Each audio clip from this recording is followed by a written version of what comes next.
Shia Waqf board के पूर्व chairman Wasim Rizvi के द्वारा लिखी गई मोहम्मद पर किताब को लेकर अब घमासान मचा हुआ है। आपको बता दें कि शिया वक्फ बोर्ड के पूर्व चेयरमैन वसीम रिजवी ने उस मंदिर में अपनी किताब का विमोचन करवाया जिस मंदिर में मुसलमानों का प्रवेश वर्जित है। आज बाराबंकी में जो शिया समुदाय के लोग हैं उन्होंने वसीम रिजवी का विरोध किया है और उनके खिलाफ एक FIR कॉपी दी गई है। आपका नाम क्या है? मुझे मोहम्मद रज़ा कहते हैं। मैं यहाँ इस बाराबंकी शहर में इमाम जुमा हूँ। मौलाना साहब, वसीम रिजवी ने जो किताब लिखी है उसका हर जगह विरोध हो रहा है, यहाँ तक कि मुंबई में भी कड़ा विरोध किया गया, लखनऊ में कड़ा विरोध किया गया, उसके बाद आज बाराबंकी में भी FIR दी गई है आप लोगों की तरफ से। तो क्या कुछ कहना चाहेंगे? हम यही कहना चाहेंगे कि हुकूमत हमारा साथ दे इस सिलसिले में। इसलिए इससे पहले किताब जो सलमान रुश्दी ने लिखी थी वो तकरीबन हर जगह बैन है, तो उसी तरीके से इस किताब को भी बैन किया जाए। और वसीम, पहले उसे रिजवी कहते हुए भी शर्म आती है, उसको वसीम लानती कहा जाए तो सही होगा कि उसके खिलाफ मुकदमा दर्ज किया जाए और उस पर सख्त सख्त कार्रवाई की जाए। इसने सिर्फ हमारे ही नहीं बल्कि पूरे दुनिया के लोगों के जज्बात को नुकसान पहुंचाया है, ठेस पहुंचाई है। और वो मोहम्मद जिनका पैगाम ही दुनिया में भाईचारा पैदा करना था, जिनके बारे में अगर आप उनकी जीवनी उठा के देख लीजिए तो कहीं पर उन्होंने किसी पर जुल्म नहीं किया है, बल्कि अगर उनसे लोग अन्य धर्म के मिलने के लिए आते थे तो अपने घर की चादर बिछा देते थे। ये सब तमाम चीज़ें थी। तो ताज्जुब इस बात पे हो रहा है कि आखिर इसने जो कुछ लिखा है इसके ज़रिए से हम सभी लोगों के जज्बात बेइंतहा जज्बातों को ठेस पहुंची है, दुख हुआ है। हम हुकूमत से यही मुतालबा करते हैं कि इस किताब को बैन किया जाए, वरना फिर अब यहाँ से हम सीधी लड़ाई लड़ेंगे, सड़कों पर उतरेंगे और उसके साथ साथ हम हाई कोर्ट में जाकर इसके खिलाफ रिट करेंगे। देखिए, वसीम रिजवी हमेशा सुर्खियों में रहते हैं। पहले कुरान की 26 आयतों को लेकर वो विवादों में रहे, उसके बाद अब जो है जो मोहम्मद के ऊपर किताब लिखी गई है उसको लेकर विवादों में है।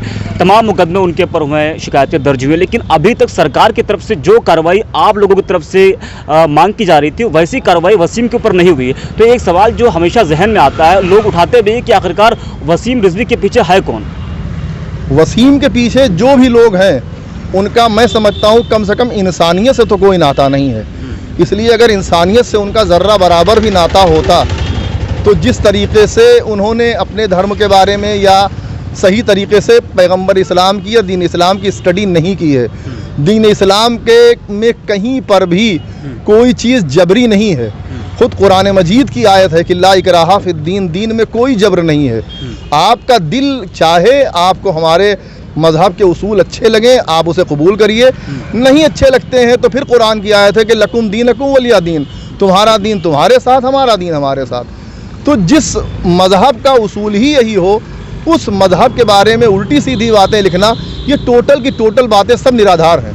वकील साहब, एक सवाल आपसे लेंगे, कानून के आप जानकार हैं, तमाम मुकदमे वसीम रिजवी के ऊपर हुए हैं, लेकिन सवाल ये उठता है कि जब किसी शख्स पर कोई मुकदमा होता है, किसी धाराओं में मुकदमा दर्ज होता है तो उसकी गिरफ्तारी होती है, उसके ऊपर कार्रवाई होती है, लेकिन अभी तक वसीम रिजवी के ऊपर क्यों किसी भी मामले में कार्रवाई नहीं हुई, गिरफ्तारी नहीं हुई? इनके पीछे बड़ी शैतानी ताकतें लगी हुई हैं, ऐसी ताकतें लगी हुई हैं जो देश को का अमन, चैन, सुकून, भाईचारा और देश को तोड़ने वाली जो ताकतें हैं वो लगी हैं। और इनके पीछे यहूदी जो है वो भी लगा हुआ है बुरी तरीके से, और इन्हीं का संरक्षण इनको प्राप्त है। लेकिन अगर इसी तरह से संरक्षण प्राप्त रहा तो आप ये मानिएगा कि हालात बद से बदतर होते जाएंगे, क्योंकि अभी तक तो हम लोग पीसफुल तरीके से सब कर रहे हैं, लेकिन अब हिंदुस्तान भर के मुसलमानों की मैं बात नहीं कर रहा हूँ, हिंदुस्तान भर के अमन पसंद लोग, जो अमन पसंद हैं, जो पीसफुल लोग हैं, वो इनके अगेंस्ट उतरेंगे।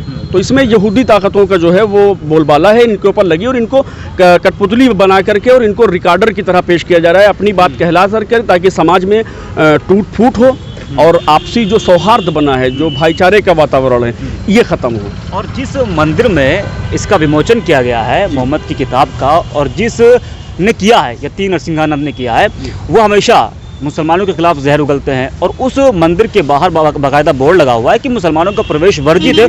उस मंदिर में अगर मुसलमानों का प्रवेश वर्जित है तो वसीम रिजवी की एंट्री कैसे होगी? जी, अब यही कहीं ना कहीं बात है। हम जो स्वामी साहब हैं, स्वामी जी हैं, उनसे बस हम एक बात कहना चाहेंगे कि पहले ये देखें, वो ये देख लें कि जो शख्स आया है उनके यहाँ, ये अपने मजहब का कितना वफादार है। आज इसको उकसाया जा रहा है मोहम्मद साहब के बारे में गलत सलत टिप्पणियाँ करने के लिए। कल ये उठेगा आपके यहाँ से तो आपको उल्टा सीधा कहेगा, आपको बुरा कहेगा। तो जो आदमी अपने मजहब का वफादार नहीं है वो किसी दूसरे मजहब का हरगिज़ वफादार नहीं हो सकता है। अब देखना ये होगा कि आखिरकार वसीम रिजवी के ऊपर क्या कुछ कार्रवाई होती है।